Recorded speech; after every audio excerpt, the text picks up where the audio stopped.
السلام عليكم. اليوم باش نحكي على الأمة التونسية. هي البنة، هي الرفاهية، كما قال الطلياني ماما مية. هي البنة هي الجنة. جرب قول لأمك تفيقك. أنت عندك قراية ولا عندك إكزاما ولا عندك رونديفو ولا حكاية، قول لها مثلا تفيقك السبعة الخمسة نتاع الصباح تجيك تجري يا ولدي تورور نهار راح تقول لك ومخر ويجا راهي السبعة تو هي الخمسة نتاع الصباح ديجا. معناها أقسم بالله هذه الكل صارت معاه. الحاجه الباهيه في الام التونسيه كي يتيح ولده مثلا تمشي هي وهي يتيح ولده صغير ولا حكايه تزيد تشلبقه، هو يقوم يبكي تزيد تشلبقه تقول له بهين قدامك ما تعرفش تمشي. وعندها حاجه باهيه زادك اللي صغارها يفهموها، عندك السلاح من البعيد هذاك العينين هكا تزرقهم هكا نتاع يتكبس الصغير ما يعمل شيء، هذاك نتاع كان اعطتك العينين لازمك الحاجه ما يعملهاش يقعد فم ما يبوجيش. هذه نتصور موجوده في الاحياء الشعبيه في كل دار تونسيه. البيت النوم هي المارشي سنترال، غادي وين تتخبى الغريبه فوق القلص ولا تحت الفرش، وغادي وين يتخبى كل شيء كتعرف الغله وكتعرف الحاجات التنويشات الصغار هذوكم مالا كيفاه باش يجي الذيف وكل شيء كيفاه باش تفرح به الميمه تعرفها متماسه، تعرف الصغار يلعبوا لهم تخليهم في النهار فهم شيء، البشكوت وكل شيء تخبى غادي لازمك بالسرقه تدخل تحل الباب وعندك المهم المستحيل انت واخوك واحد يعس والاخر يسرق. هذه حاجه سيور. زاده عندك تليفون امك ديما ضايع والعيله الكل تفركس فيه، ويتحط سيلونسيو وحده ولا تمشيش تقول هي ولا حاجه، لا وحده يتحط سيلونسيو يا ودي في النهار 10 مرات ترجعوا مود نورمال معناها يسوني كل شيء يتحط سيلونسيو وحده، هي ما بركش شيء جست حبت تطلب يا اخي وحده تحط سيلونسيو، وديما مش هي راهو اللي ضيعته ضاع وحده. ملي تكبر هكا تبدا موترها في اعصابك وكل شيء نهار طول تبدا تقول لك وقتاش تقلب علي وجهك من الدار، وقتاش تخرج علي، وقتاش تعرس، وقتاش درسني، يبرا عرس ولده ولا بنته ولا خرج لبرا غربه ولا كذا، في ماي مسكينه مشيت تنوح وتبكي على سعدك ما تفهمهاش، مره تحبهم يخرج او مره هاي تبكي عليهم يا الميمه يا الميمه. جرب باش بيه انت هكا وامي ونحبك وبوسات وكذا فهمت هكا فرحان بها كل شيء، شنو في مخها يمشي ديريكت تحب على فلوس خارج مثلا ما عنديش تقول لك فلوس، انت راك ما ناوي شيء تبشبش بها وتحب ميتك كل شيء تقول لك الفلوس ما عنديش، كان عينك برا شوف بوك انا ما عنديش ولا برا دبر راسك برا نخدم برا اعمل فلوس ما عنديش، وانت راك جست تبوس فيها ما تقبح فيها انت، يروح بوك للدار وتشكيل وكل شيء، ابوك باش يبدا يقوم بك الانجاز العظيم يبدا باش يطرق فيك يمخبط وكل شيء يصبت فيك، فاللي تبكي هي وتحامي عليك يا لمي ما فاهمينها توا ناكلوا طريحه ولا باش تحامي علينا تختاري حاجه بالله باثنين يهديك.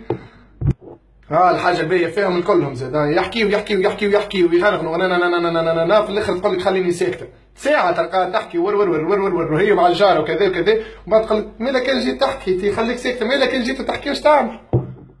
الحاجه الباهيه زاد كي تبدا تحكي معاها مثلا وقلت لها حاجه ما عجبتهاش وانت ماشي من البيت، معناها مع امك لازمك لابس كاسك وانت بال خاطر ما تعرفش عادي تلقى كسكاس جايك يجري فردة تماق فرقيتها حاجه جايتك تجري ما عجبتهاش تلقاها ديك ويقمروا مليح سنايبر رد بالكم معناها عادي جدا تلقى روحك صباطه.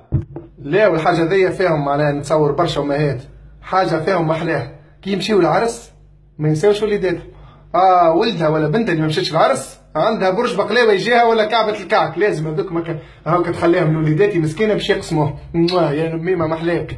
جرب قلص انت تعرف فلوس هكا مخبين مثلا في البيت النوم ولا حكايه كذا وقصدها في فلوس وقول لها مثلا والله لا عندي، قول لها مثلا ريت الفلوس هذيك نتاع جارتنا حليمه مثلا تعدت سنين وحليمه ماتت وكل شيء وكل الفلوس هذوكم وزادوا رزمه ولا رزمه ولا وباقي فلوس الجار ما تنسهمش وما تلكهمش كان ما تسرقش منهم هكا تقرص هكا تعرف هكا فماش ما تلكش منهم ديما فلوس الجار. وهذه حاجه عند التوانسه متاكد منها، دار لازمها ديما مخمله بالطبيعه كيفاه على موت على حياه، معناها على اساس انسان جاي لدار ميت باش يغزر يقول والله يلا يرحمهم الناس هذوما كانوا ناس مخملين ودار مخمله يعطيهم الصحه على النظام والهيلمان يا سيدي. لا والحاجه الباهيه فيها ديما ولدها ولا بنتها في عينيها غزال تلقاه ما يشبه لشيء يا ولدي كلاب مسيب ما فما شيء ما يشبه لشيء حاسين، لا غزال وتبدا ترش عليه في الملح والسينوج بالله العظيم قول باش طيب باجيت فرد مره ناقصه كان تحشيه في الفور، ولدها اشب وما فهم شيء تحب تاخذ له زينه الزين يا ولدي ولدها راهو فهم شيء. نزيدكم حاجه كان جبت لك كاس جو ولا كاس جو دو فريز هكا ولا سيتروناد ولا حكايه اعرف يا جو ولا سيترونات هلكت ولا حكايه والا موضوع فيه مصلحه، يعني ترشي فيك الوالده رشوه صغيره هذيك باش تاخذي لها حاجتها، خاصه عاد كان جا كاس بالبندق كاسين بالبندق راهي المهمه كاسح، خاطر البندق بطبيعته تراه من 10 سنين ل 10 سنين يخرج كان وقت الضياف، فما حاجات يخرجوا كان الضياف انت ما تراهمش. حسيلو انا توا كيكا من القلق عملت فيديو هكا نفدلك على ميماتنا الباهيين الغاليين، والله يرحم اللي توفاه وربي يفضل كل ام حيه وربي يشفي كل ام مريضه ان شاء الله. ميمتي الغاليه نعرفك باش تتفرج باز اكيد باش نوريك الفيديو، نعرف تعرف ولدك مهبول بطبيعته، راني نحبك برشا ونموت عليك وربي يفضل كل ام وربي يخليهم لنا، بطبيعته رمضان جاي دونك عاونوا ميماتكم، وتعرف الميمه مسكينه كيف تبدا تصنف لنا في رمضان وفازات وكذا. حاسيلو يا الميمه نموت عليك برا، ربي معكم الناس الكل. ونعرف فما برشا نساء هكا ومن صحابي وكذا ونساء كبار يتفرجوا فيا برشا محلاهم ويحبوني انا بدي نحبهم.